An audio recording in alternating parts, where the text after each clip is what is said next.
الهدف الرئيسي اللي احنا موجودين عشانه النهارده هو ان احنا نبدا نتعرف على بعض. يعني الفتره الاخيره وفي اخر شهر بالتحديد في ناس كتير جويند معانا جداد. احنا بنحب الناس دايما تكون عارفه بعض، انجيج مع بعض، لان احنا دايما مؤمنين ان نجاح الشركه كلها هي اوريدي متوقفه على نجاح الاشخاص اللي موجودين في الشركه. فلازم كل واحد يكون عارف ان هو ليه جزء كبير في نجاح الشركه كلها.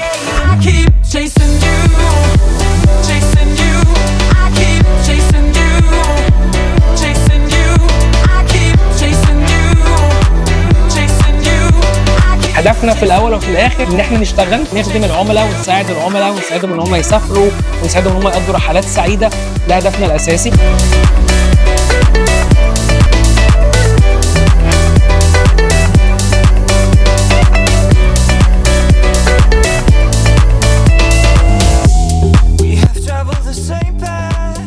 اتمنى الناس تكون اتعرفت على بعض بشكل سريع، فشرفتونا يا شباب.